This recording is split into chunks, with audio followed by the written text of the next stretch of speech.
Hello, everyone, and welcome to Bad versus Evil. The rule of not to. What's up, And guys? How's everybody doing? how's everybody doing? We are live. This is like episode number 3 of Bad versus Evil. You know me, I'm John Matrixx, and of course, as always, Road Rants on Star Wars is here. What's going on? I'm back. Road Rants. How you doing, John? I am doing well. Sorry about just had some technical difficulties um, here, getting everything organized, making sure that I sound okay. Hopefully, I sound okay to everybody. Road say I sound a little bit different, so if I sound terrible, just let me know, and we'll kind of deal with it. Roll with We, roll with the punches. yep. Let's see. We already have Bit Steve is in the house. Rondo is here. Mary Videlis is here. I said Rondo. I think I said that already. Yeah. So we're here. We have 6 people watching. We have 10 thumbs up. Smash the like button on this. I should point out, um, EVS is doing his 100,000 subscriber show right now, Oh, and that's great. there's like 1,000 people on there. I guess EVS isn't doing us any favors. Nah, they started a little while ago. They started while John Talks was doing a live stream. And he was like, "Oh," he said, "They've got 1,000 viewers over there." Yeah, I saw that they have quite a few people that are going live right now. I think John Talks, he's still live right now. Oh, is he? Yeah, he's still live. Who else is live? I don't see many other people that are live right now. That's all But good. Let's roll. but we have 11 people watching right now. I just want to thank everybody. I'm sitting right now at, I'm about to tell you here in a second, 798 subscribers. I'm 2 subscribers away from 800. And I just want to thank you guys so much. I'm going to give you guys a round of applause.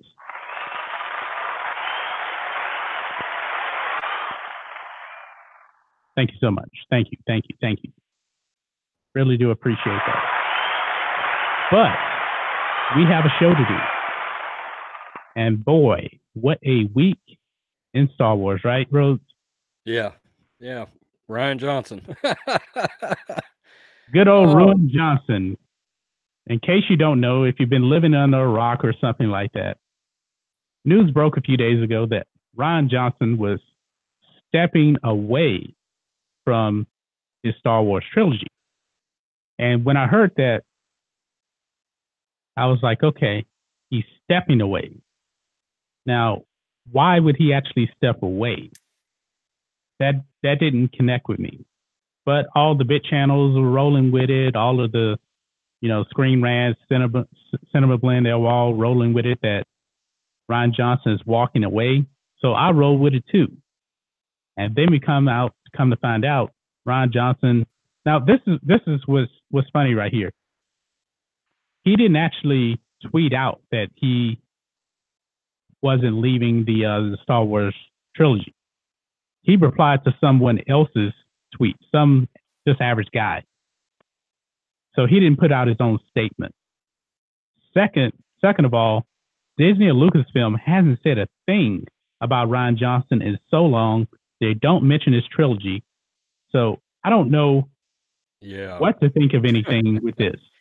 I Well, personally still don't think his trilogy is happening, but I've I actually don't got know. actually got a timeline on this thing about 6 p.m. Central Time. I'm fishing around for some news, and all of a sudden, I come across this Ryan Johnson thing. And how it started was an industry insider by the name of Daniel Reichman, who has a verified account. I think he works for CNBC or one of these places in the Okay. entertainment industry, posted on his Patreon page. Um, it only went out to members of his Patreon, and somebody grabbed a snipe of it and they posted it. Well, next thing you know, like 6 other verified industry insider Twitter accounts started echoing the same thing. And one of them said, and I quote, "I have known about this." Huh. and it was when this other guy dropped and Discussing Film jumped in and was like, "This is the Rian Johnson thing." So these insiders were talking to each other, and several of them were like, "This has been known in Star Wars land." that he was stepping down. And the reason being was obviously you know, his perception of the backlash or whatever, which by the way, I think if he was worth a grain of salt, he should step down Right. and go, hey, okay, maybe I did just screw up Star Wars and this didn't work out. I need to exit stage left while I still have some sort of career. But I'm going to tell you this, I told you I ran a horror website for years, and this is how legitimate news starts. It starts via one insider, and then you find other insiders that are willing to confirm. Well, this had the most confirmation I've ever seen on any one news item ever in like 10 years, a decade. When 7 verified members of the industry step in and are like, "Yep, this is true." And then all of a sudden it took Rian Johnson 5 hours to come back around and say, "No, I'm still doing it." And, I'm going to tell you what's odd about that. Why did it take you? Because that was trending worldwide. Rian Johnson Yeah. was trending worldwide. Star Wars Trilogy was trending worldwide. And, all of a sudden, you can't pick up your phone and send out a tweet to kind of like stomp out this firestorm that's going down. It takes you 5 hours. And that makes me think, well, what'd you have to do? Call your agent who had to call Lucasfilm to find out if he was still involved? Did he not know? Right. So I don't know what's going on with that. I still have my doubts because of Rian Johnson's personality. That's sort of the wild card is Rian Johnson's kind of sort of out in left field, and we've learned that he's sort of like he's gotten narcissistic and and he's in denial about a great many things. And sometimes I wonder, I'm like, is he the only one that thinks he's still doing this deal? Because I don't know. It's really, really weird. I mean, this was not like some kind of fake news deal you would see at all. And then after the insiders were on it, Screen Rant, comicbook.com started to confirm it. And it was like, well, there you go. Let me tell you, we thought it was over. I mean, we thought it was over. Yeah. And also, let me tell you something. John Campion, we all know what he said about the fans. I'm not talking about that. That was pretty disgusting what he said about the cousin thing and everything. We'll talk about that. But he actually said, I don't know if this is true or not, but this is what he said, that it came from it started off on like some college student's like website or something. And I'm not buying it because I can't remember exactly what he said. It came from like some website that nobody knows about, and it got out that way. I think it was some college student. And I'm thinking to myself, no. I mean, anybody can start off a Rian Johnson rumor. I can go on Twitter and write, "Hey, Rian Johnson's fired." That doesn't mean it's going to start trending, Yeah, that doesn't take wildfire. This came from a direct, like I said, every Twitter account that was on there was verified as legitimate news source. Yeah. And several of them had like I said, 2 of them had ties back to MSNBC and CNBC in the entertainment industry. and one of them was the editor-in-chief of Discussing Film, which is like one of the largest movie websites out there. I mean, the guy has broke news in the past himself. So it was weird. I mean, it was real weird. I just trying to understand this. Why would John Campea actually believe that some no-name website started this? I mean, you're not going to get Cinema Blend and Screen Rant to roll with this comicbook.com from a source like that. Some legitimate source leaked this. I hate to break it to him, but there may be a college student out there that's in the industry that's running a website that's getting 1 million views a month that may have insider sources. It could be. I mean, let's be honest. I mean, I guarantee you, some of these YouTubers, you think Grace Randolph don't have insider sources? She has literally broke DC stories from her YouTube. True. Like, people have emailed her, and she has broken stories. She was the very first one on YouTube that broke the Affleck's out thing out on Batman. So, I mean, these people, once you get so many ears and eyes involved, you become part of the industry. I mean, that whether people sort of want to believe that or not, if you've got somebody that's getting to 1 million people a month, they're going to start acquiring contacts. That's just a fact. And where is Disney and Lucasfilm? We've heard nothing from them. All we've heard is crickets. That's it. Nothing from them. I bet you've been dying to use that for like 3 days. That's great. You can hear it? Yeah. I can't hear it because I had to unplug my headphones. Yeah. So I can actually hear you. So yeah. I put Daffy Duck dancing in a video yesterday, and at the end he stops for applause, and all he hears is crickets chirping. Yeah.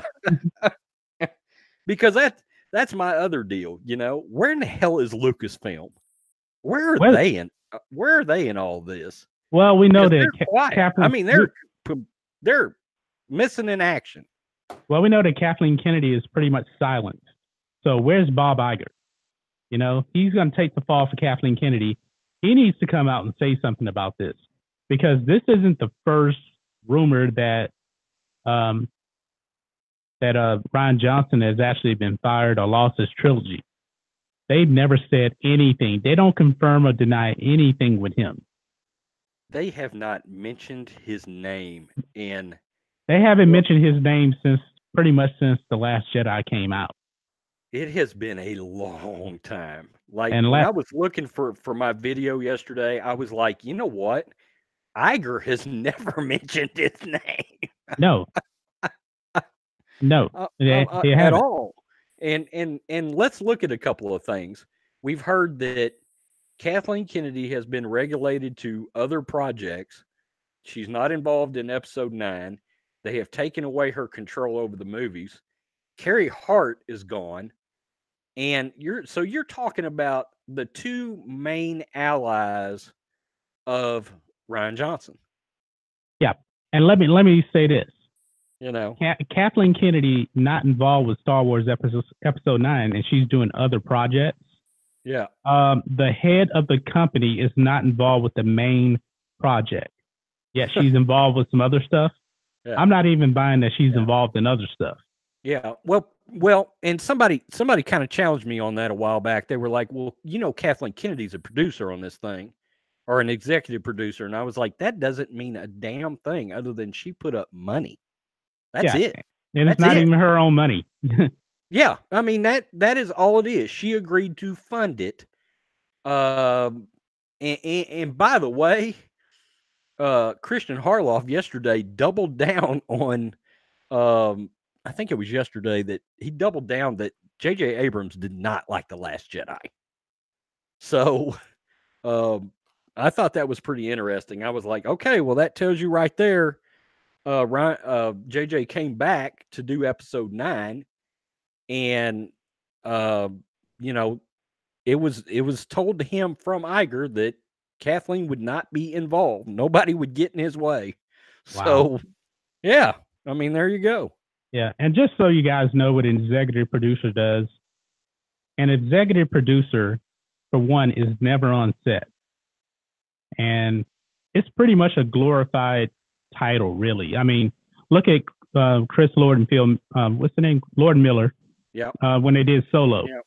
they got fired. Mm-hmm. And who was the guy? Ron Howard came in and shot basically the entire film over, at least 90% of the film all over again. And if you look at the credits of Solo, it says executive producers Lord Miller. Yeah. So that pretty much tells you what an executive producer does. They do nothing. Yeah. Absolutely nothing. Yeah. That's right. I mean, there's all kinds of executive producers out there.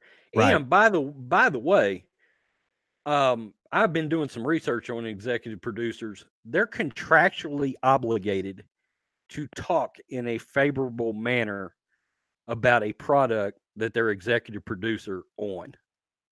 Oh, so Yeah. J.J. Abrams was an executive producer on The Last Jedi. He's contractually obligated to talk favorably about that movie. That's right.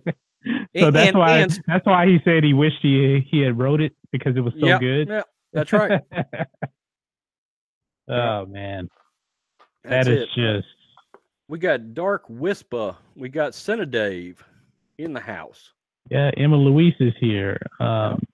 Juan Cabeza is here. Economy's Cantina.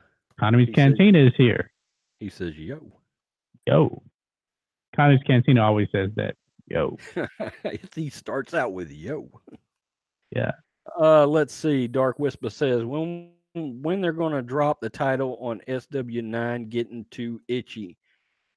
Stay tuned. It's coming. Yeah. And actually, it's coming. Actually, today they finally finished filming. They wrapped the whole film now. So the whole film is shot. Yeah. But of course they're going to do reshoots. I think there's reshoots like in April. But they're done with everything. They're ready for post-production. There was one photo out. It shows Poe, well, not necessarily Poe, but Daisy Ridley, John Boyega, and our Skies. They're all hugging, and they're in their costumes. Yeah. From the picture, I need to go back and look at the picture again. It looks like, one thing I can say from this picture, I'm looking at it now. It looks like we're definitely back on Jakku. It sure looks that way, doesn't it? It looks like a bunch of desert. Yeah. So why does everybody want to go back to Jakku? Yeah. Unless they're on Tatooine. Yeah, and Mike Zero actually said that Finn grew his hair out. His hair does look different here. It does look like it's a little out. Daisy Ridley has a different hairstyle. Looks like she's wearing the same clothes though. So that's the only official picture that we have from Star Wars Episode 9. Oh man. I lost another Twitter follower. You did? Oh yeah. That's I've lost Twitter followers since I started a no holds bar assault on Rian Johnson about a year ago. Yeah, I don't pay attention to Twitter that much. I only hold steady now or drop one. I never gain any because Twitter is like Rian Johnson Love Fest 2019. Everybody on Twitter loves them some Rian Johnson. Yeah. I don't really push Twitter too much. I have 299 followers, about 800 subscribers, but I don't really push Twitter too much. I don't really. Got 6,829. Good for you. Yeah. Send some my way. I've got like 15 accounts, so. Oh. No, I mean, they all are connected together, but they're all like separate content, separate subject type deals. Like I've got one for my service business. I got one for, I've got one for my other YouTube channel. So, I mean, I've got them for all kinds of things. 10 Days says Ryan who? Yeah, right. Oh, and they're also big Ryan Johnson fans on Reddit as well. They were pissing and moaning when they thought they lost their precious Ryan Johnson the other day. I was like, "Oh, brother, you got to be kidding me!" Oh, they were like, "Oh no, it's true." I was like, and I'm pretty sure that's the voice they used. Man, I saw some polls like on I don't know if it's necessarily on YouTube or Twitter or something. They asked whose Star Wars have you enjoyed the most, and it was like George Lucas and it was Kathleen Kennedy. George Lucas only got 80% of the vote. I was like, who in the world voted? Well, I think it was 100 votes total. It's like, who in the world gave Kathleen Kennedy 20 votes? That's insane. Oh, I tell you what's, I'm looking at this picture too. It looks kind of like Oscar Isaac could be doing some crying or something in that. I'm not sure. Um, who knows? But you're right. That does look like Jakku to me. Yeah, a tattooing. I don't. I think the sand the sand's a little different in Jakku than it is. I don't know, but no, it. I would like to see Tatooine for this full circle sort of deal, you know. But Yeah. I don't know how they would tie that in unless I had initially heard that Tatooine was going to be at the beginning in some kind of a hut situation. Yeah.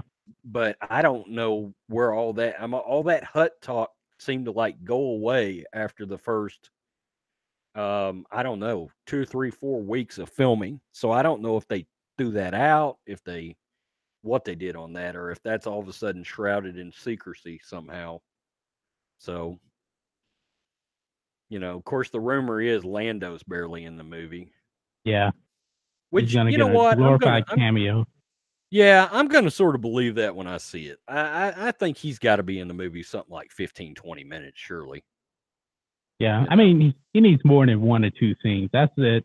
He needs to be in like 5 scenes. I assumed that we would get some kind of, um, him and Chewie and the Falcon leading some kind of space assault situation is what I really thought we would get out of it. Like I would have been happy if they would have just given me like the Lando 9 Numb scene from Return, only put Chewie in the co-pilot seat and just go ahead and replay it and I'll be good. I mean, at this point, after Rian Johnson, I don't care. Do a shot for shot of Return of the Jedi just so we can get out safely. Okay. just get us out of the theater safely, okay? Without killing any more old heroes. Just get us out the door safely. So now I will say this. I do think that this one will be the best out of all 3. For one thing, it can't be any worse than The Last Jedi. And secondly, I didn't like The Force Awakens, so I'm pretty sure that I hope they're not going to just do, a retro, let's redo everything again. I don't think that's going to happen, but I wouldn't be surprised. But I think it's going to have more originality, but without being horrible. Right. Yeah, I'm expecting a movie somewhere in the neighborhood of about a 7 out of 10. I would take that. A 7 to 7.5 out of 10. Mind you, I expect Star Wars movies to be like, 8.75 and above kind of deal. Right. But right. like in other words, if Solo's was a 5 for me, maybe a 5.5. If The Last Jedi was a -42, I don't know. I think it will be the best one of the bunch. Yeah. Yeah, but I don't think it takes much. There's going to be some shout outs that a lot of hardcore fans, I don't know, will love the whole flashback stuff with Luke and Han, but your general audience members are going to eat that crap up. I mean, they're going to eat it up, Do you think there's going to be a flashback with Han? Yeah. Yeah, Han, Luke, and Leia on screen at the same time. JJ is getting that in the film. I guarantee you. Yeah, if you listen to Mike Zero's videos, man, he's talking about like 5 million flashback scenes, man. Like every video, I know he's talking about some the whole movie flashback is scene. one flashback of Luke Skywalker. Yeah, talking about having a flashback of the Empire fight. What are the flashbacks he's been talking about? Anakin burning and turning into Vader, you know, with Obi-Wan. Yeah. I was like, man, the movie would just be nothing but a flashback if you actually believe everything Mike Zero says. I tell you what, though, somebody did drop some Palpatine showing up at the very, very end talking about, sorry, fools, I set this whole thing up kind of situation.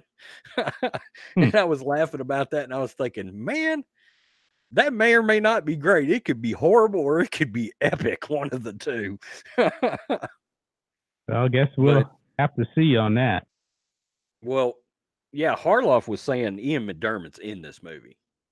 Really? So that's what he said. He said yesterday.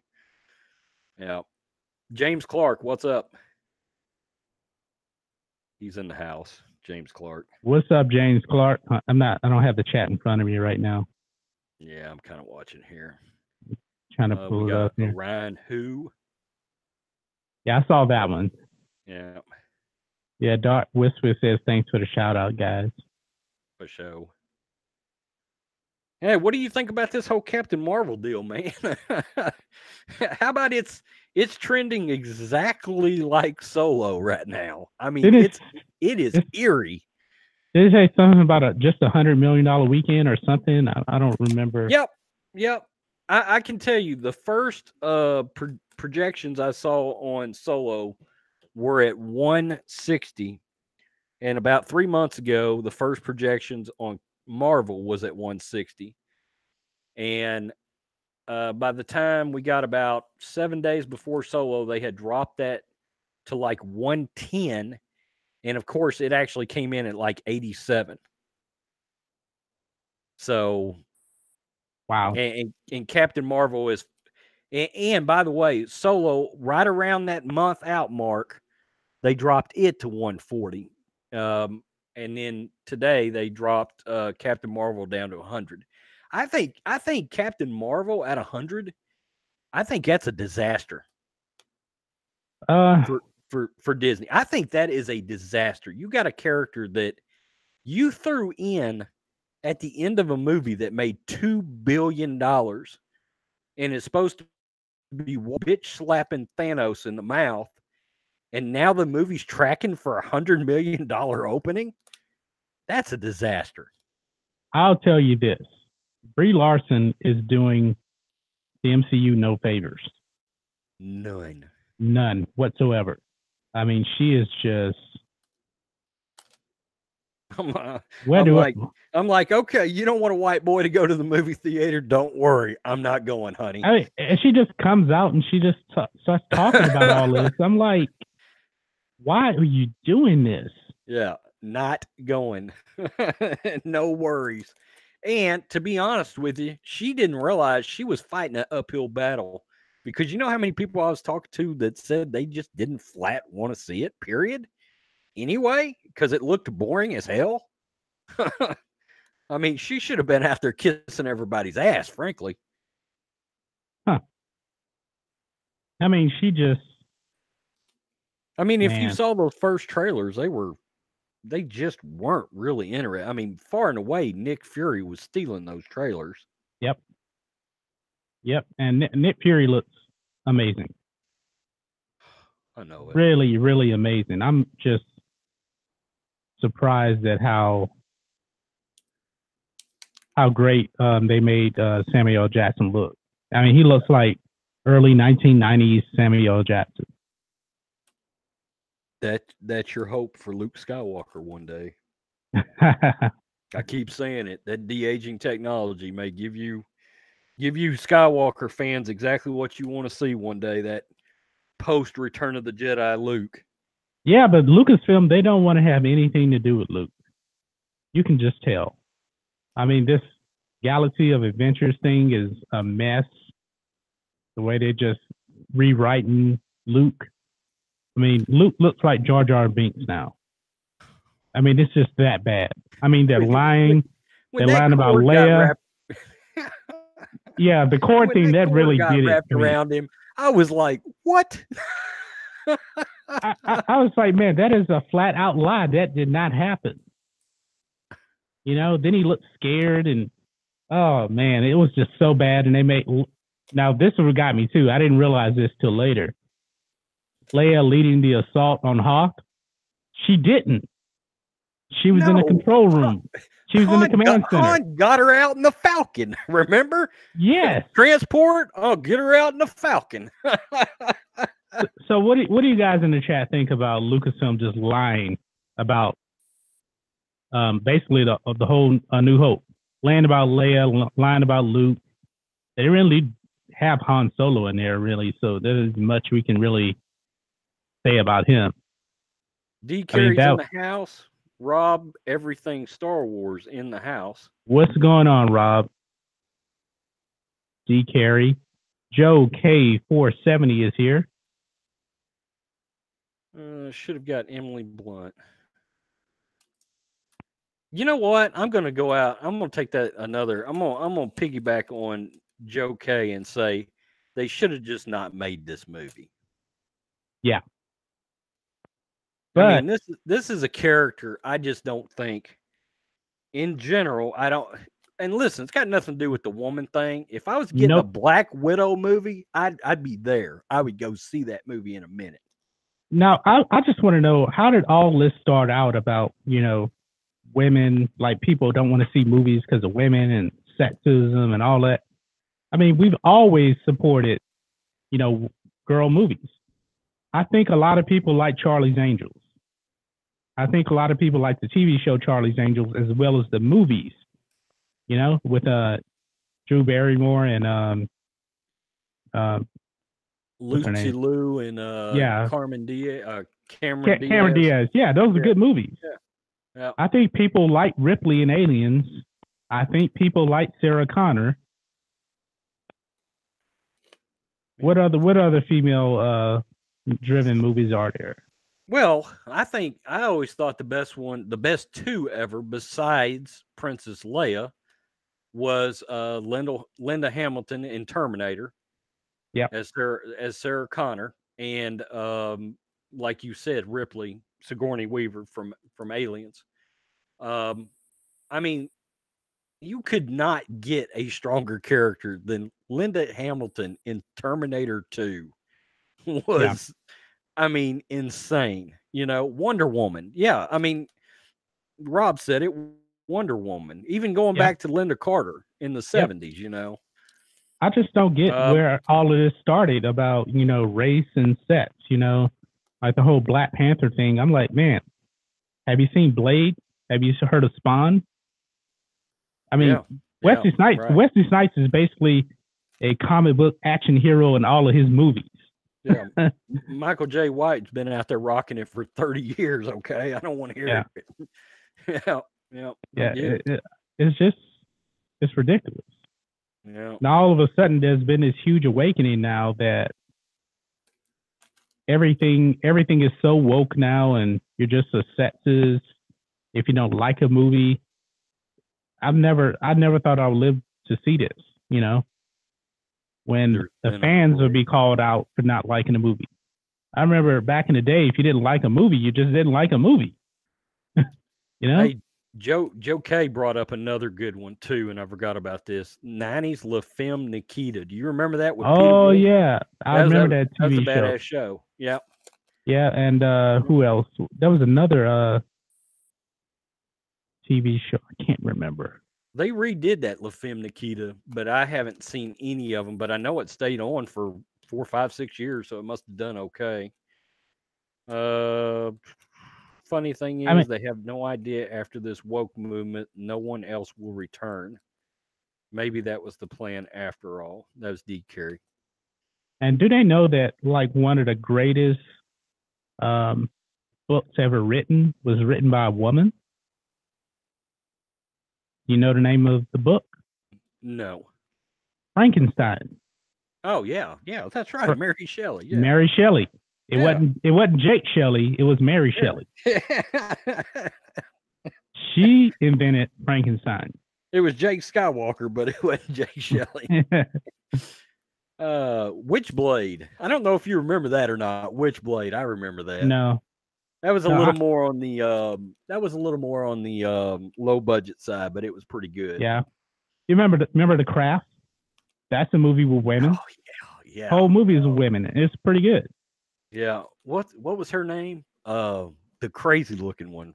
Bach was her last name. Oh, Fairuza Balk. Yeah. Yeah. She was nuts in that movie. Man, no, she was like really crazy in American History X. She was really good in American History X. Yeah, that's one of my favorite movies of all time, man. That's got to make your top. That's got to make your top 25 somewhere. Well, that movie was deep. That's probably got one of my top 10 favorite actors. I love Edward Norton, man. Edward Norton's amazing. Yeah, was that nuts? Was that the first movie I've ever seen him in? I think that may have been the first movie I've ever seen him in. You had to see him in Fight Club. Came first, right? No. American History X came out in 1998. Fight Club came out in 99. Really? Yeah, wow, it came out a year. Came out a year later. Fight Club is amazing. Okay, I saw History X like in the early 2000s sometime. Yeah, that's before Edward Furlong went crazy. I wonder if he's going to be in a new Terminator. Oh, hey, here's a good one. Rob says, Kate Beckinsale. Yes, Underworld. Yeah. I love Underworld. Yeah, that's definitely a strong female character. Yeah, absolutely. Yeah, those first couple of Underworlds are good watches. Yeah, I saw the last one. I can't remember the last. That's like 10 million of them now. I can't remember them all. I haven't seen them all. They were supposed to start. There was a plan there for a while where they were going to tie that into Blade, and then they abandoned it. But yeah, there was serious talk that was going to happen.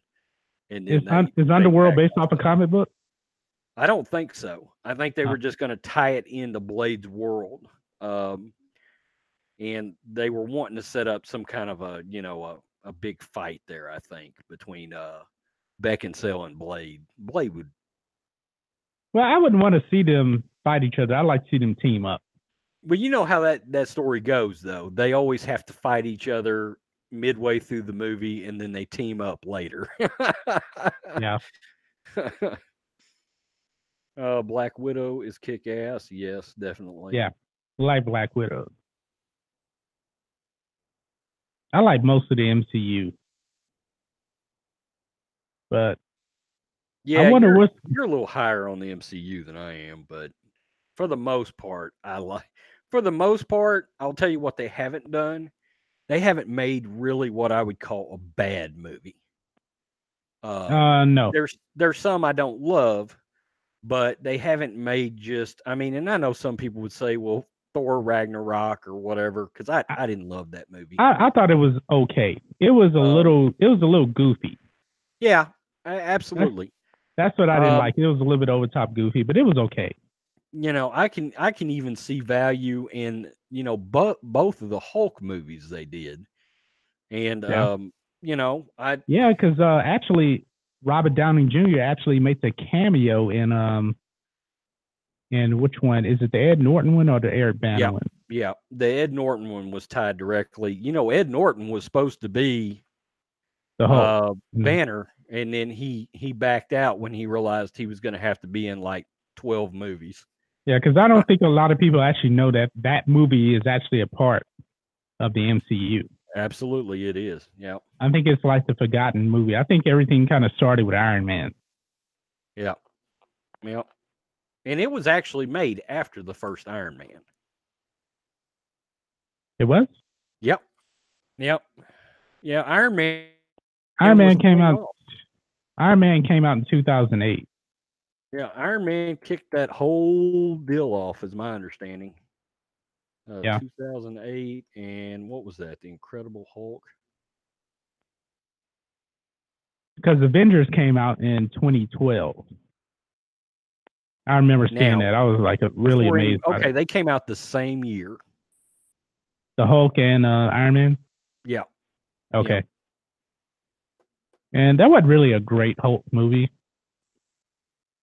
I think that's why they don't really want to make another Hulk movie, because they can't really get it right. No, they really can't get it right. And Iron Man did actually come out first. Yeah. By like 3 months. Now I love the TV show with Lou Ferrigno. That TV show is so good. I remember I binge watched like all the seasons like over like 2 weeks of The Incredible Hulk with Lou Ferrigno. That was so good. How many seasons of that was there? 5? I've been meaning to go back and binge it. I think it was 5 or 6. Yeah, it was a staple of my childhood. That came on Friday nights on CBS. And because I'll never forget it. It was the Dukes of Hazzard. Then it was the Incredible Hulk. And then I remember I had to go to bed, but I can still remember the Dallas theme song playing. As Dallas was coming on at 9 o'clock as I'm being made to go to bed because my shows are over. Yeah. And today, speaking of, all this political stuff, man, we can't even watch Dukes of Hazzard anymore because it's racist now. Because of the General Lee. I'm like, oh my God. Man. That show was amazing, man. I used to go to school with the Dukes of Hazzard lunchbox with the General Lee. Man, it gets no better than John Schneider and Tom Walpat. What are you I know, man. I mean, John Schneider, he's Jonathan Kent too. He's really good in Smallville. That's right. That's right. And hey, and don't think I didn't get emotional when he bit it in Smallville, because I did. I was like, oh my God. Yeah, but you kind of knew he was coming back though. Yeah, but it took a while for him to show back up. It did. Yeah. I thought he'd be back like, a season later. No, it was a while. Rob says, Maya says hello and is hoping to hear Rhodes and John say hello back. Hello, Maya. Hello, Maya. I'm sorry I don't have my theme music for her. Yeah, if you guys don't know, that's Rob's daughter. She's so adorable. Let's see. It was a great show. They also did it in Cooter from the show. Cooter is a what is he, a senator? I don't know. Yeah, I think he's a Democratic senator from somewhere. If I'm correct. And the way things are going, man, all these classic shows and all these classic movies are going to be taken off the air in 20 years for racism. They're trying to say Mary Poppins is racist now for blackface because they were in a chimney and they came out with chimney smoke on their face, and they want to call that blackface. I mean, what kind of world are we living in? How ridiculous have we gotten? I mean, that is just it's really stupid. Everybody's just too sensitive for some reason. Way too sensitive. I mean, he served 4 years as a House of Representative. He's still alive. Wow, Cooter is 77 years old. What's his first name? His name is Ben Jones. Oh, Ben Jones. Yep. I don't know. I don't think I know who he is. Cooter from Dukes of Hazzard. The mechanic they were friends with. Oh yeah. Now I remember him now. Yeah, I couldn't think of his. Man, he's 77. Yep. But John Schneider was only like 17 or 18 years old when he started that show. And John Schneider's a lot younger than what you would think he is. I think he's like 57, or maybe just turned 58. Yeah, and Tom Wopak is like 68. Yeah, I hated. They were around this time last year, I think it was, Tom Walpat and John Schneider did a concert together up in one of the casinos up in Oklahoma, north of me. And I really wanted to go, and I'm not even a country music fan, and I wanted to go. Yeah. I didn't get to go, but I wanted to go see that. Yeah, they It was always called, I think it yeah, was called A Night with John Schneider and Tom Walpat or something like that. yeah, they always play music together.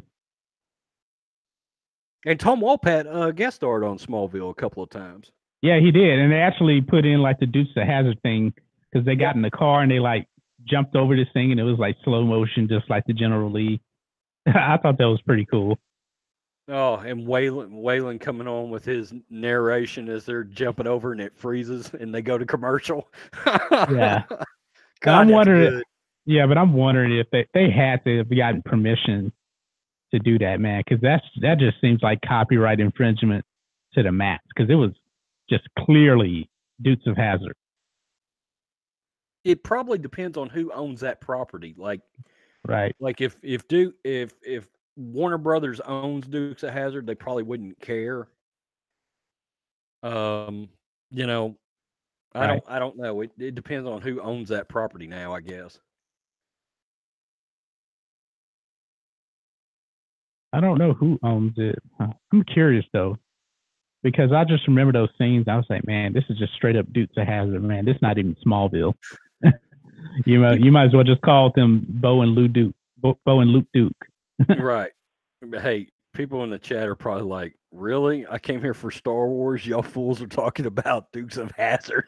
how in the world did we get on the Dukes of Hazzard? But it's relevant to the conversation about Star Wars and Captain Marvel. Yeah. Because it relates back to the sensitive titty babies everybody has become. Yeah. Yeah, they calling Mary Poppins racist. Dukes of Hazzard is taken off TV because it's racist now, and it's gotten ridiculous. Eventually, Star Wars: A New Hope is going to be racist because there aren't that many black people. I think there are black people who are actually stormtroopers in that movie, but because I think if you actually go around and look at pictures of the stormtroopers without their helmets on, quite a few of them were black.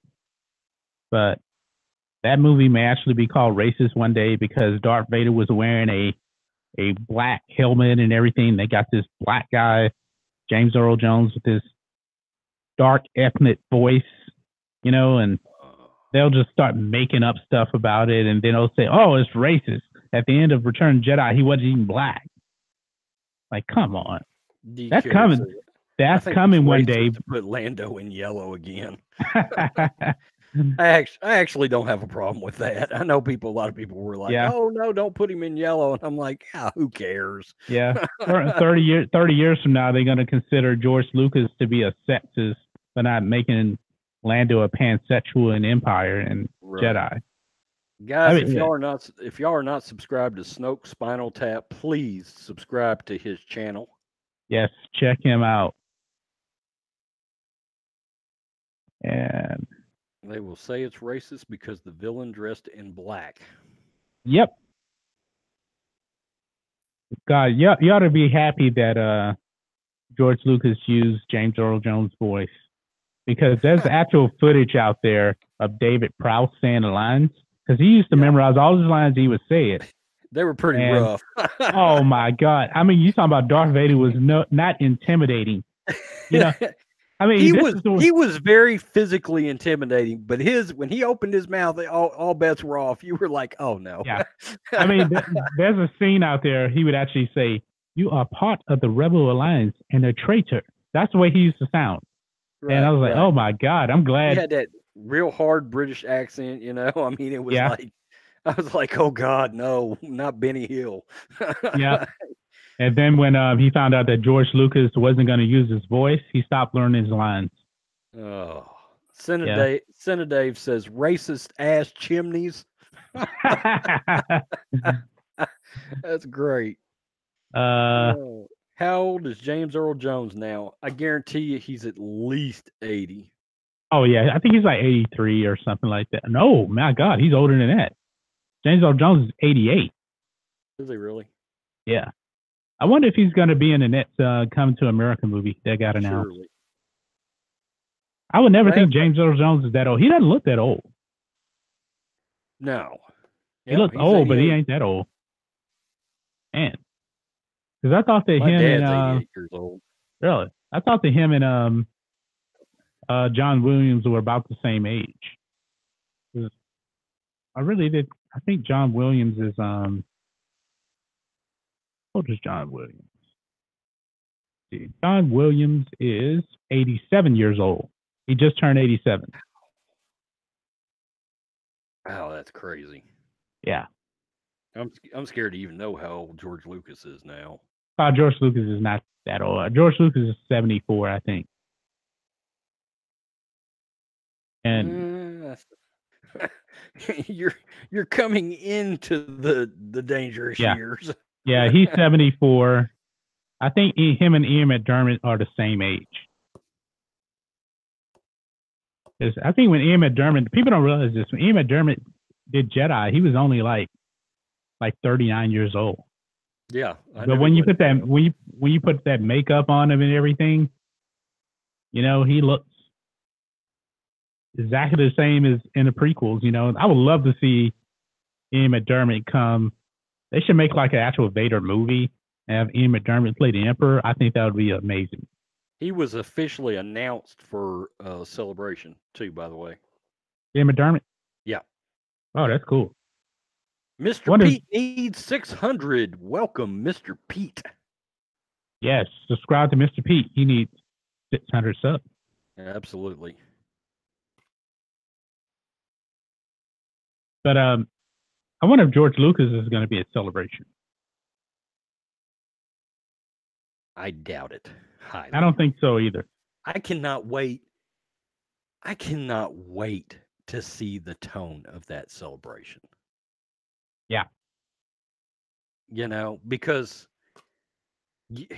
I'm telling you, not everybody they let in that auditorium is going to be happy. They are not. You know what? What if they do something foolish like this? What if they actually say at Celebration, we have an important announcement to make. The Rian Johnson trilogy is coming out in 2023 or something like that. Oh, no way. I don't think they would be dumb enough to do that, but what if they did that?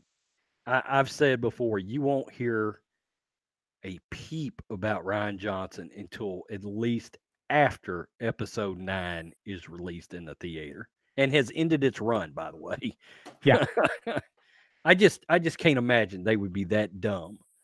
I mean, that would be like, I don't know. You've got the foresight to get Kathleen Kennedy off the movies.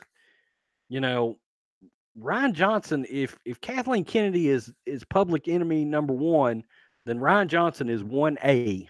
Okay. Yeah.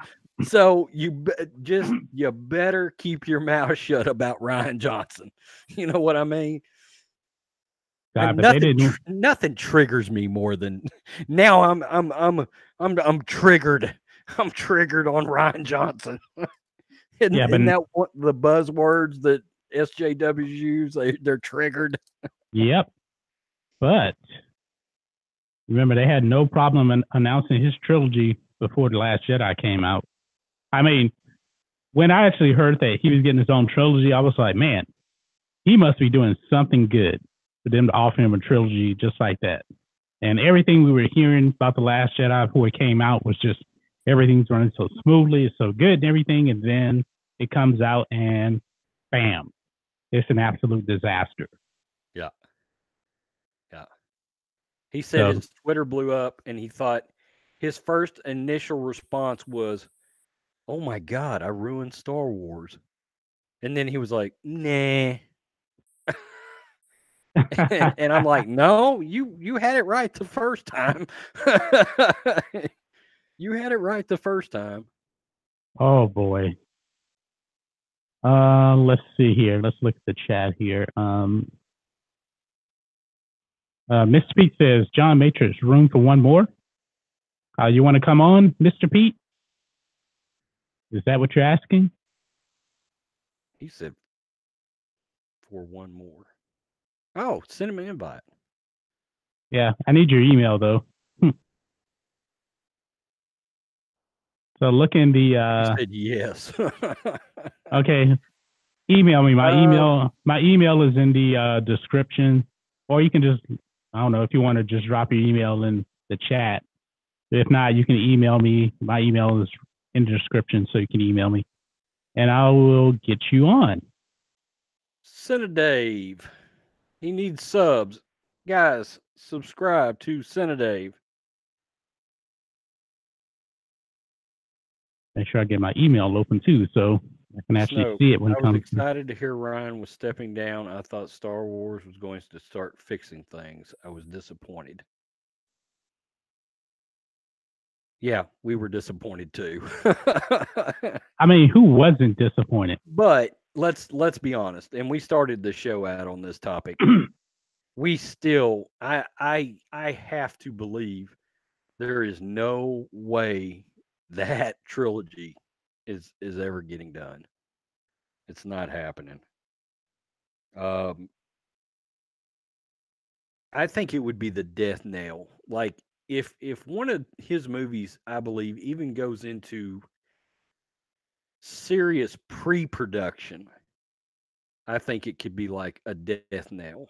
And what I mean is you start hearing about locations being scouted and blah blah blah. I mean, when it starts looking really serious, then Disney's going to have some serious. I don't know what else to do though. If they literally act like they're going to proceed with that whole thing, I mean, we're going to have to end up cutting every single thing that Disney's got going on off. Yeah. What's up, Mr. Pete? You're in the house. Hello there. Hey, hi. What's up? Hi, John. Hi, Rhodes. What's going on? Mr. Pete, welcome, sir. So I'm assuming the topic is Rian Johnson and his alleged trilogy. It's anything you want, man. Go get it, Pete. Pretty much. Yeah, I mean, I don't know. Okay, like I can see if they're like trying to keep this quiet and like like not bringing up talk of Rian Johnson's trilogy. But you got to remember, I mean, okay, The Force Awakens did. I mean, The Last Jedi did make over $1 billion, but like 90% of that was in its first week.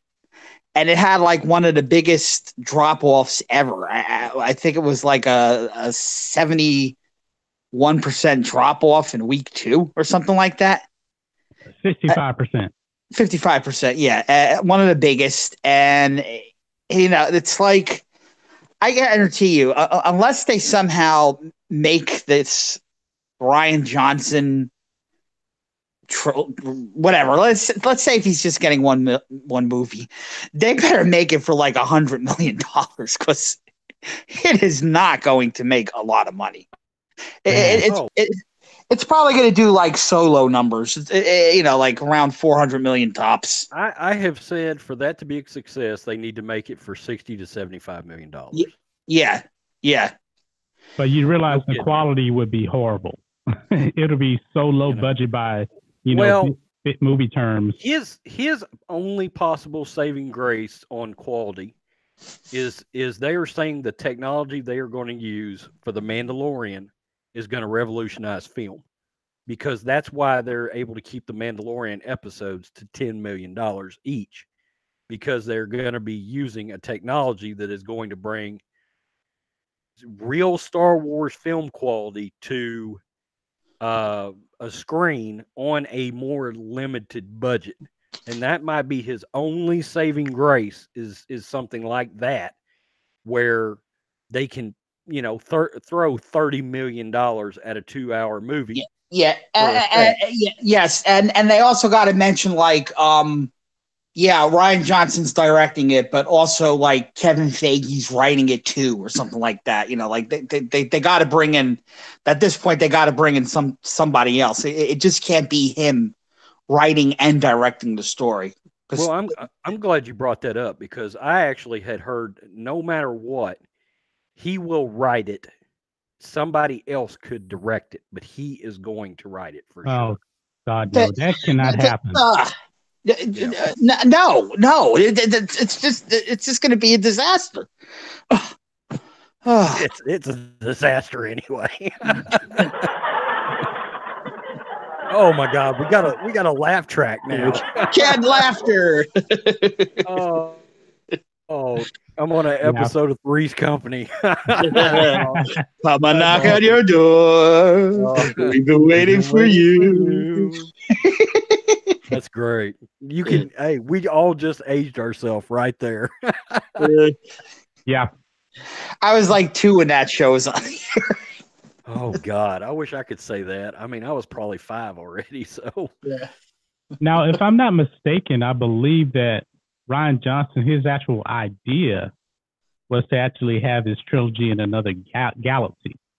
Yeah. If I'm not mistaken, and they like, we don't know about that. Yeah, I mean that's like, there's only been like a handful of like beings and like, other than the Yazan Vong, there's only been like a few out of. I mean, you had Outbound Flight, you had Lando's first robot friend, not L3, but that thing that looked like a starfish. He was from outside the galaxy, and yeah, I really don't like. Yeah, I mean, Nine yeah. Num. No, not Nine Num. No, this is from the books. The Han Solo, but like early 80s, like, Lando had, I mean, Han had his trilogy. Then they made a trilogy of Lando novels. This is early EU. And Lando befriended this like robot from like another galaxy that kind of looked like a jellyfish, like a mechanical jellyfish, something like that. Yeah. But he wasn't in love with it, so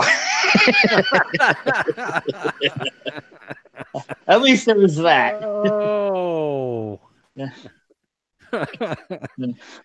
There was no Pando action, hot Pando action in the books. No.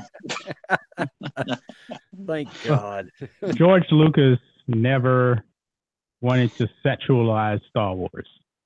That was never his intention. I don't think he ever imagined that Disney and Lucasfilm would want to sexualize Star Wars. It's all about, let's get Poe and Finn together. Let's make Lando a pansexual. Yeah. That kind of thing. And nobody's questioning Luke's sexuality. I mean, remember that for a little bit of time, they're like, oh, is Luke gay? And then Mark Hamill, he's being all politically correct and everything. It's like, it doesn't really matter if Luke is gay or not. I'm like, he said like Luke could be whatever you want him to be. I believe that was his answer. Yeah. And that's just. Damon Downs asked, and I don't know if you guys want to even answer this, but I'm going to ask it. What do you guys think about Urban Acolyte? I guess he's very he's very like he was calling I'm going to keep this like PG. Like I just stopped following a guy. He was he's calling everybody you're like if you think like this was like before the movies were released, like he was saying things like if you think Snoke is Plagueis, then you're an effing idiot and something like that. He's very demeaningizing to his followers. So yeah, isn't he like extremely pro Last Jedi? Yes, he's very pro Disney. He's probably more he's not as pro Disney as Alex from I think his name is Alex from Star Wars Explained, but he's definitely a bigger shill than Hello Greedo is. He's number 2. Like first number 1 is Star Wars Explained, and they were like, because they are basically repeating the same narrative as like Disney. Like if you don't like, and his wife said it too. Like she sometimes does shows with him. Like if you don't like the sequels, then you're a misogynist, You're talking about Alex, right? Yeah, he follows the same exact. He's like what do you call that? He's like a skipping record. You know, he's in lockstep with Disney. Then right below him is Prince his name is Prince from Urban Acolytes. You know, he's a big shill, but he doesn't 100% say the same agenda. Same agenda that Disney doesn't. And tied for third is John Campea and Hello Greedo. Because Dave, from time to time, I didn't know anybody was worse than John Campea. But he's a shit. Don't get me wrong. Don't get me wrong. He's a shill. Hello Greedo's a shill. But sometimes they do disagree. Very rarely that they do. But sometimes they do disagree with Disney. Alex never disagrees with Disney. Yeah. He goes along whatever they say. He goes along with them. I'll say this, Urban Acolyte. I mean, if you don't really know his channel, you're not missing much. This guy has a little over 62,000 subscribers, and he's only getting like 7 subs a day. He was actually losing a lot of subs. Yeah. He doesn't get views. He's getting like 3,100 views a day. Yikes. Something isn't right. What? Yeah, I mean, nobody watches his videos, man. Wow. He has all these subs, and he doesn't get views. Yeah, he ought to get 15 to 30,000 views a day off that. Actually, as big as he is, he should be getting like 50,000 views a day, I think. That's nuts. He's very condescending. I mean, like for every sub he gets, he probably loses a sub like 2 weeks later. Yeah. He's very rude to his subscribers. Yeah. If you don't, he said, like, if he literally says, like, if you don't agree with me, then you're an effing idiot. He's much ruder than he's much. I mean, Campea could be a jerk too, but he's a bigger jerk than Campea is. Yeah, I mean, I watched a few of his videos, man. I don't like the guy. I mean, Look, Saturday the 2nd, he gained 9 subs. Then the next day, he lost 2, lost 11, lost 8, gained 6, lost 2. I mean, if you're over 60,000 subscribers, you should be growing. You should be getting like what, 100 subs a day at that. Yeah, you at that rate. You should probably grow by like 2,000 or 3,000 subs a month. Usually, I would think. I mean, he was one of the. You got to keep in mind, he was one of the early Star Wars Disney channels. You know, he really took off in the the prelude to The Force Awakens. So that's when he exploded. Like, he was just like before that, he was just like a regular 1,000 sub guy, you know. Then when he started talking about Star Wars, it took off. Wow. Well, but now he's flatlining. So look, compare him to me. I'm getting about, I don't know, 5 subs a day. I'm just ballparking, and I'm small. I don't even have 800 subs. Right. Yeah. So you can't treat your subs like crap, man. You gotta. No. I mean, these people are subscribing to you. You know if he has a Patreon or anything like that? Probably not, I'm assuming. I think he's got like a T-shirt. I don't know which one, but he does sell merchandise. I know he does that. I don't know if he's got Patreon. He might. I haven't been on his channel in a while. He's sure not making any ad money off 3,100 views a day. You know. Yeah, I know he's got, like, you know, you can buy like an Urban Acolytes shirt, an Urban Acolytes hoodie. I know he does that, but I wonder why he's like that. I mean, if he's got 62,000 subs, he's just squandering what could be a great channel. He's just squandering it, you know. Yeah, if it was a little more professional, yes. That's a legitimately sized channel. I'm here to tell you, there are people out there with 62,000 subs that are making a fair amount of bread off of YouTube. I'm here to tell you. Yeah, a fair amount. And I know that we talked about before how Mike Zero doesn't really maximize on YouTube. You know, he's just strictly ad revenue, and he doesn't do live streams. He doesn't do anything. I don't think he has a Patreon or nothing. Just straight ad revenue. But he spends like 10 million hours editing videos. So. And I don't have any issues with Mike Zero. I still watch some of his videos. Yeah, I do too. And the guy's super nice, you know. Yeah. I just wish he would interact with people more. I wish he would do like if he did reactions and live streams, I swear he would double his subscriber base in like 1 year. I don't Yeah, think I he, don't, yeah, yeah. I don't know why he doesn't do that. And I bet you he could have a live stream, and I bet every time he went live, he'd have 500 people in there, and probably, he'd probably make $50 off super chats every time he went live. But here's the problem. If he does a live stream, then people are going to be sending him super chats, and they're going to be asking him, where did you get this information? Oh. Then that's going to be a problem. Yeah, because he'll probably disclose like, hey, I can't give my sources away or something like that. Yeah, because look at it this way. Some days when I'm looking for a news story, it will take me like 3 hours to find something. I know. And I'll still be wrong 50% of the time. I mean, and I'm like, Jesus, I found it in 3 different places from that weren't even related, and it will still be wrong. But I got to give him credit, though, man. He has a very, very creative mind to put out 7 videos a day on stuff that we know he's pretty much just made up, Yeah. But it's entertaining. It's still entertaining, And it's, I'll be honest with you, a lot of his stuff I do find in leaks, but they're so vague, wild, and vague that I'm like, I'm not reporting that. No way. I'm just not. This is what I don't get. This is why I think my Zero is actually legitimate on some things. It's because you remember the leak came out about episode 9 saying the story is going to take place 1 year after. Yeah, I remember. I remember that. And I'm saying to myself, that's just too soon. Yeah. Yeah, but Mike Zero had already did a video on that like 2 or 3 weeks before that. Yeah. No. And he was right on the money. Without a doubt, Mike is right.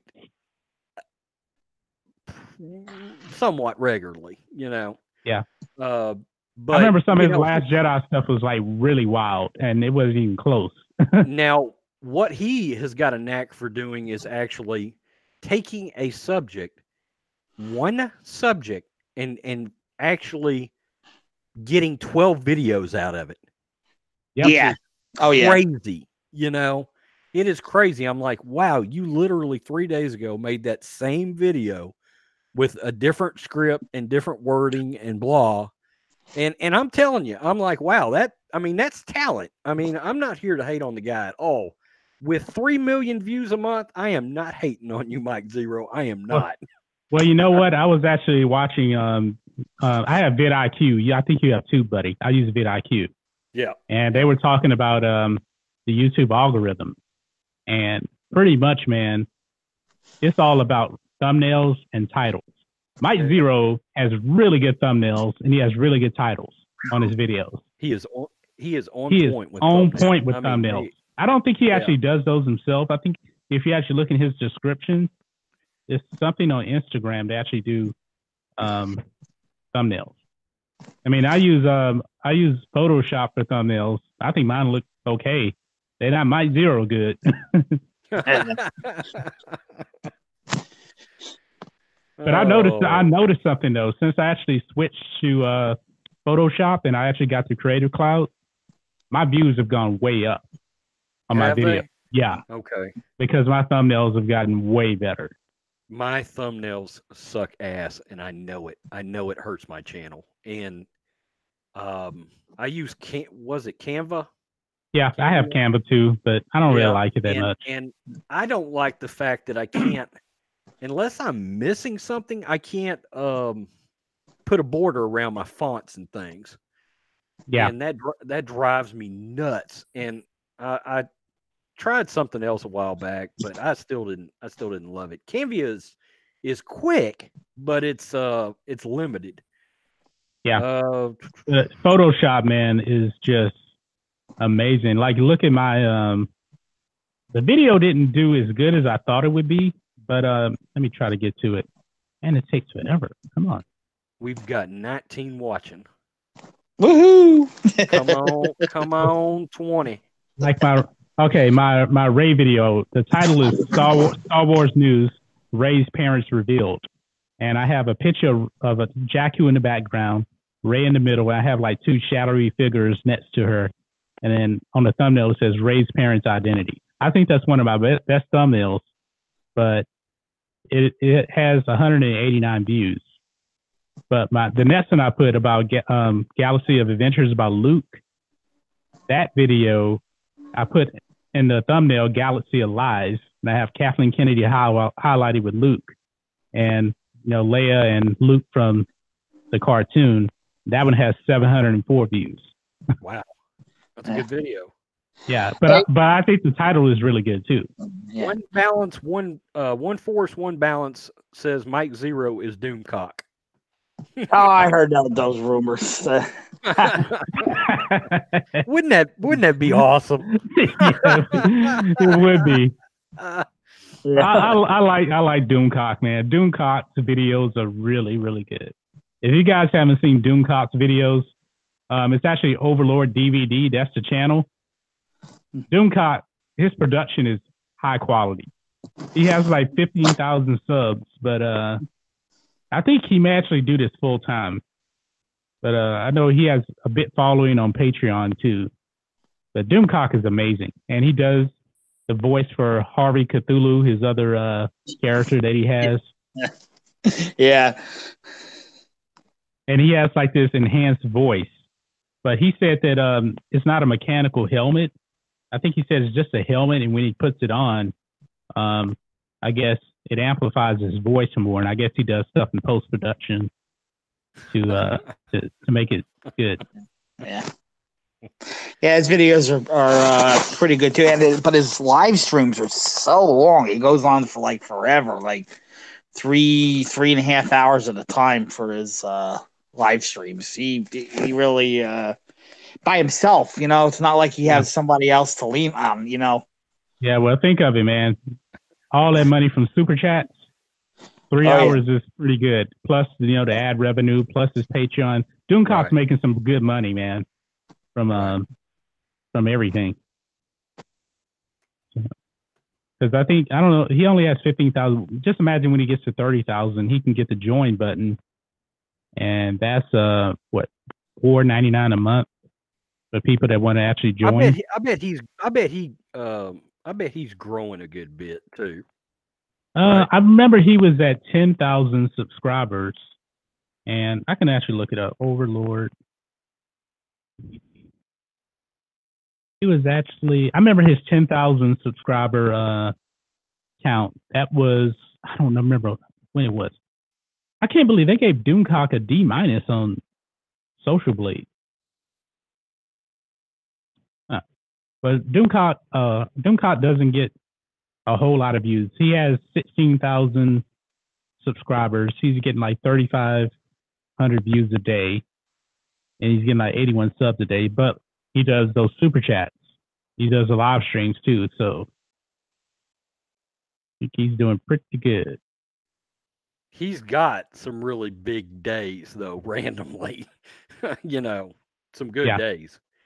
Like, last Saturday he randomly had nearly a 25,000 view day.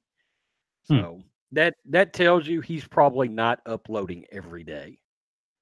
No, I don't think he uploaded today, I know. Yeah, 16,000+ views today. Yeah. I'll tell you another channel I like. I don't watch him as much because usually his videos are like super long. Odin's Movie Blog. I love his channel. Yeah. His videos are extremely long though. So, and I know YouTube, his videos are like 19 minutes long. Sometimes it's like 20 minutes long. And when you actually watch the YouTube videos, unless it's a live stream, I don't really make videos that long. I think I did a 30-minute video one time, and the watch time was like 11. Huh? What's that? I just wanted to let Pete know he turned his camera on in case he didn't mean to. Yeah, I wondered about that. I was like, I bet he didn't mean to turn his camera on. I thought you was talking about me for a second. I was like, I didn't even touch my camera. Yeah, but I like Odin's channel though. His videos are really long though. I like his live streams. His live streams are really good. I'm going to tell you who I really like, and that's Thor Skywalker. Yeah, I'm subscribed to him too. His videos are good. I don't watch him as much. His videos can be longer, but if you listen to his videos on some things, he has got some good insight on some of the stuff involving Disney and like how things in the industry works. I don't know if he studied a lot or what, but like he hated The Last Jedi with a passion. But he liked The Force Awakens. So me and him kind of have that in common. But a lot of people don't like The Last Jedi, but they like The Force Awakens. That's not anything unusual. I'm okay. I'm okay with The Force Awakens. And the weird thing is, I thought by hating The Last Jedi, it was gonna make me hate The Force Awakens more, but it did the opposite. The Last Jedi was so bad that it made me appreciate The Force Awakens more, if you can believe that. So see, believe it or not, it hurt it for me. Yeah. But I probably liked it more than most people did, and ahead of time. But it hurt the movie for me. See, I can still sit down and watch it and enjoy it, but looming in the back of my mind is, oh crap, the next movie. You know, that's how Jeremy feels, just like you. Me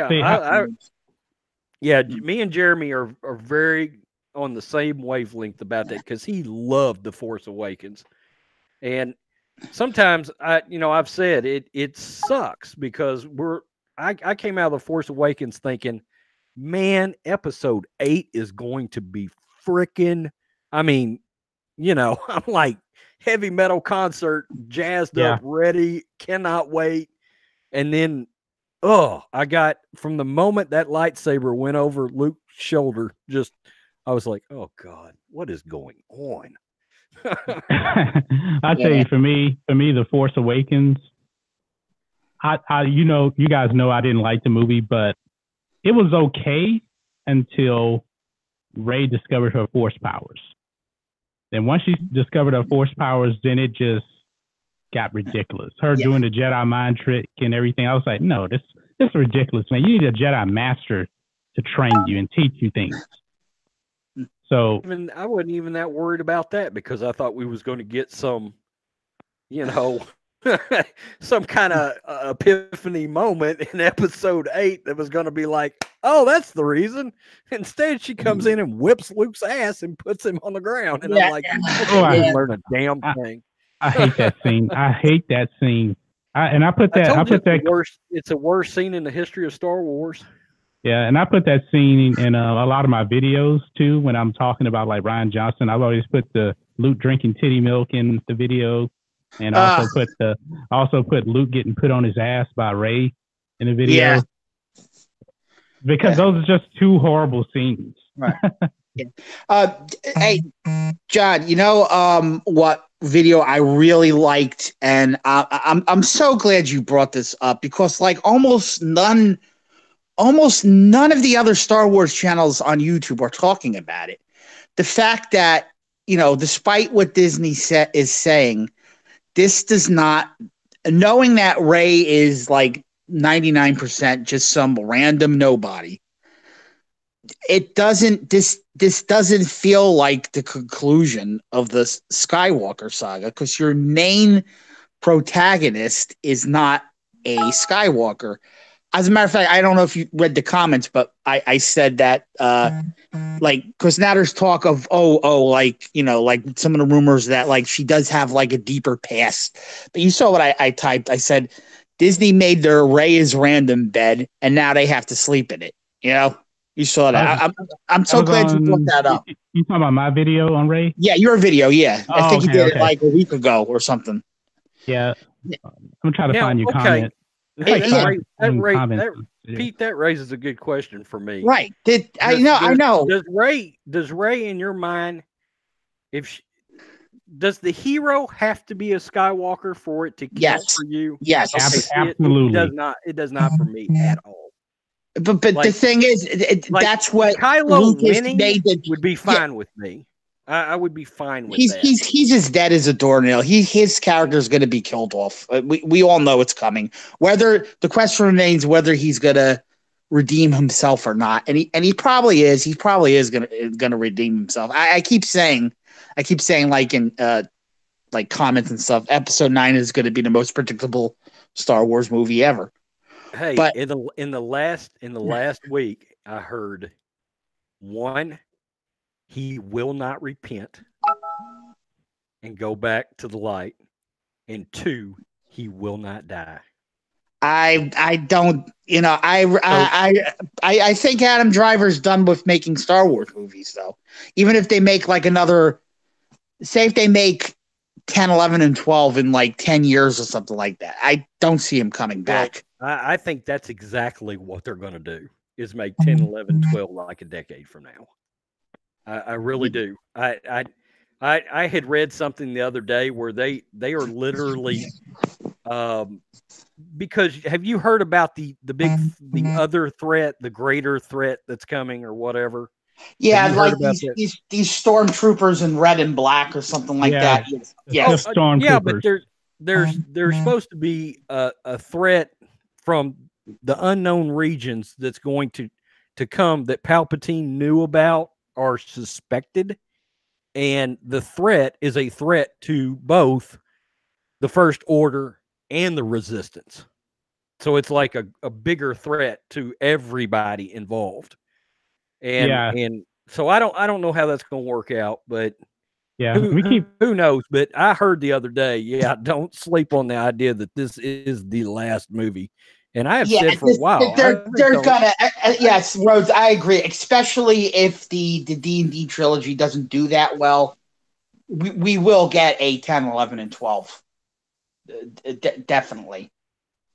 Yeah, we keep hearing that Rey and Kylo Ren are gonna have to team up to fight this thing from the beyond. I really don't know. I heard it's probably just going to be, the rumor is it's just going to be the Knights of Ren again, and the Knights of Ren were already introduced, so it's not like a brand new party. You know what I mean? Not like a brand new group. Like, I don't know, maybe the Knights of Ren, maybe I heard the rumor, maybe they found out that Kylo killed Snoke, and they go to Snoke's people in like ask for help or something like that. But it'll probably be, if they are gonna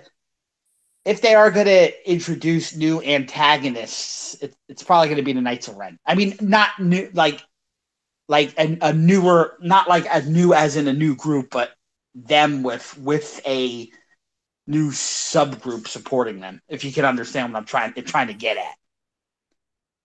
Right. Let me throw this out at you. I heard the other day when everybody was talking about the Benioff and Weiss thing coming. There was a rumor that came out that said one of the reasons they're being brought on is because of what they've done involving the greater threat in Game of Thrones. In other words, you've had all these people fighting all these years while there was a greater threat coming. And they have been brought on to do something really wild, in the fact that they may actually do like a couple of prequel trilogy movies, and then they may come back and do a post-sequel trilogy movie that will tie all the movies in together. And they want their background in the greater threat thing and being able to tie that in.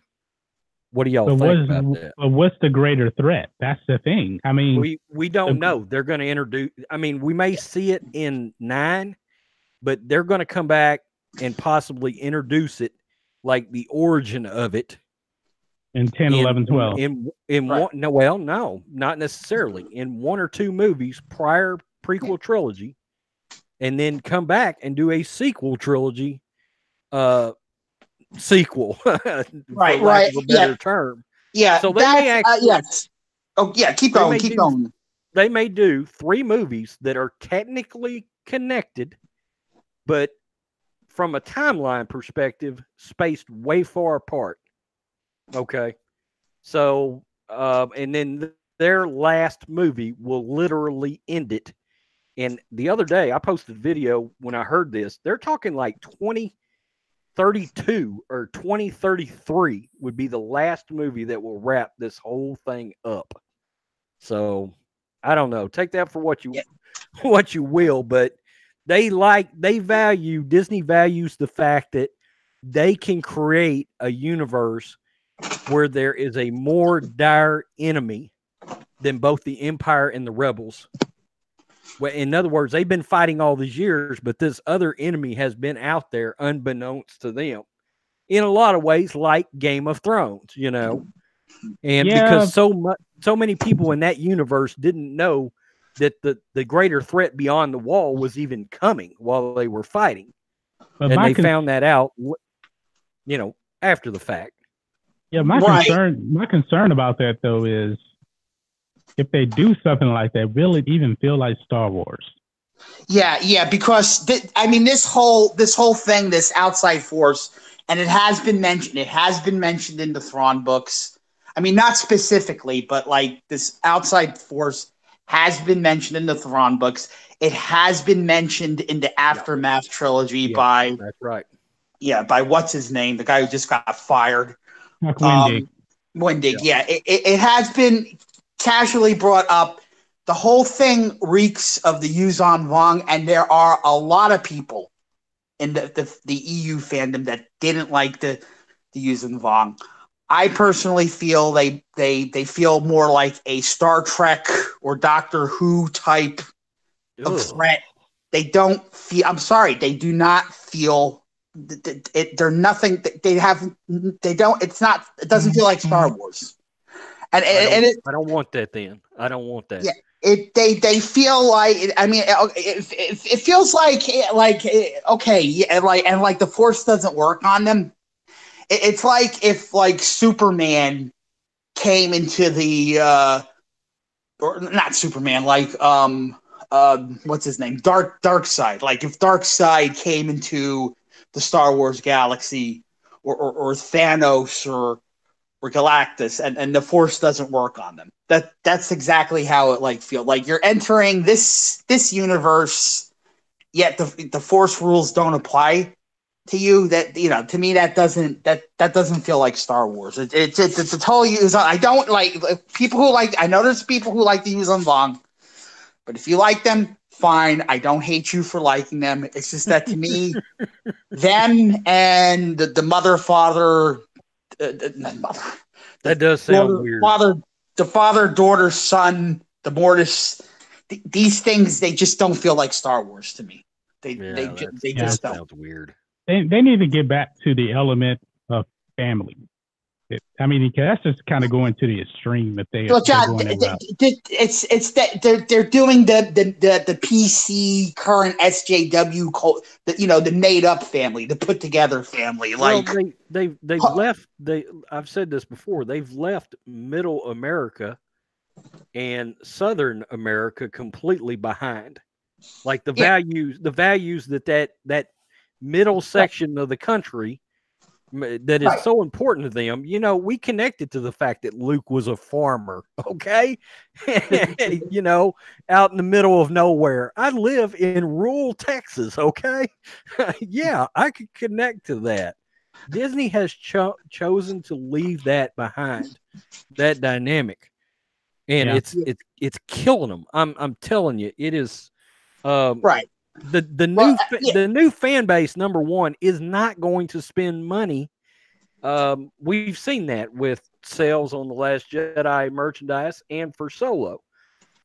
They're not going to step up and take the place of that fandom because that fandom won't spend the money to sustain the franchise. They just won't. And I don't know if they'll ever figure that out because Hollywood in general is so far out in a complete Hollywood is so far out that even people from California think they're fucking weird.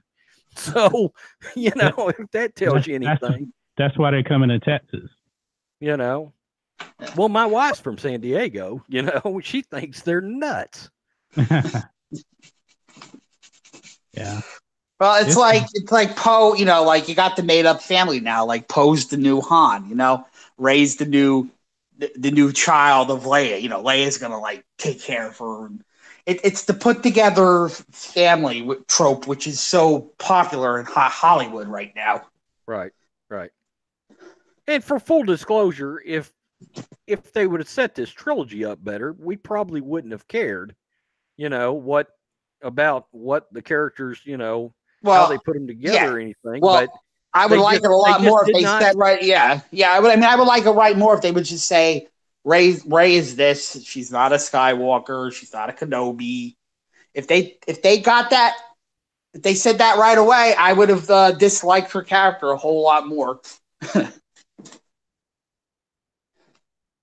One Force, One Balance says Hollywood's face in their asses. I guess they got their face in their asses, he's saying. Yep. It's a strange deal. It is a strange deal. I don't know. I mean, and that's the problem is they're running the film industry. So it's like, I don't know. I at some point, people that are in the middle or that lean right, I'm starting to believe we're almost going to have to just abandon entertainment altogether. Yeah. which we definitely won't win any awards. Huh? If you're on the right, you're definitely not winning any awards, no matter how good your performance is. Yep. That's a fact. I mean, you can't be a Christian and you can't be on the right. I'm not even sure you can be in the middle. Yeah. You can't. You gotta be batshit crazy, and that's in itself a problem. You know. Yeah. I've said before, I lean left politically, but I can't relate to any of. No way. You're not far left like Alexander Ocasio-Cortez, the socialist. You know, I would. If I say I lean left, it would be 51-49. Yeah, Rose, like you're what they call a classical liberal. A classical liberal believes in freedom of speech, freedom of the press. You can say whatever you want, and you might want like free healthcare, but like you're not going to be like you're joking about minorities, you're joking about black people or Asian people or Hispanic people. You should be thrown in jail for that. That's a far left SJW, not a classical liberal. Well, the SJWs are pushing really a lot of Democrats out. Yeah. Like people that identify as Democrats. Right. The Democrats, they're no longer a centralist party. They are now a far left party, or they're becoming a far left socialist. They are definitely a far left party. You heard what Beto O'Rourke said the other day, right? No. That he said he would just tear down the border in El Paso, just tear it all down if he could. Oh. I was like, man, are you serious? He favors open borders. Yeah. And it just, yeah. And to answer your question, really and truly, in a place like my wife always says, if you were in a place like California, I'm really and truly a Republican out there. You know, that's how I'm viewed. I'm really a Republican. So in a place like that, anyway. Now in Texas, I'm probably viewed as more leaning left, you know. So it just for some my buddy who was a hardcore right leaning Republican used to say, "Dude, you're just what we call a moderate Republican." Hey, one force, one balance says, "What happened to Ivan's The Last Jedi re-edit?" As far as I know, he's still working on it. He was he released like a rough draft of it. like Yeah. a rough copy, a Yeah, I know work he- print, so to speak. I know he was. He did. Yeah, it's not finished. It's like it's like he still has to do a couple more editing, a few more new footage shots, and it'll probably be done sometime this year. Yeah. Yeah, I'm wanting to see that to somehow keep Star Wars marathons alive. Yeah, I'm looking forward to it myself. Okay, guys. We're about to wrap this up. It's 7:15, dude. Yeah, man. We've been going for almost 2 hours now. Yep. Yeah, Mhm. I'm starving. Yeah, time flies when you're having fun. So Yes. Oh, yeah, all right. for sure. Anybody got Mr. any? Pete, thanks for joining us, man. Yeah, anytime, anytime you guys want to do like what we did just now, I'm all in. I'm all in. Okay. Yep. I like that. Next Friday's show, we'll have a special guest. Ooh. Lord And that's Alice. Lord Callus will be joining Bad versus Evil. Yeah. So For we're sure. very happy to have Lord Callus joining the show next week. So Okay. any final thoughts, guys? Everybody be safe. Don't drink and drive. Nope. Yeah, and don't do any business in New York City. They just kicked out Amazon. Yep. Yep. I mean, And 25,000. New York City just flushed 25,000 jobs down the toilet. So wow. good job, guys. Great. You all deserve to get reelected. and don't do meth. I was just gonna say it. God, I was just gonna say it. Colin Cowherd, man, that was Colin Cowherd. That was his favorite line. He used to say that all the time. That's my boy. I love the herd. Yep. Yep. That's a you problem. All right. All right, folks. You problem. Have a wonderful night, and we will get out of here, and we will catch you on the next video. Goodbye, everybody. Bye, everyone. See ya.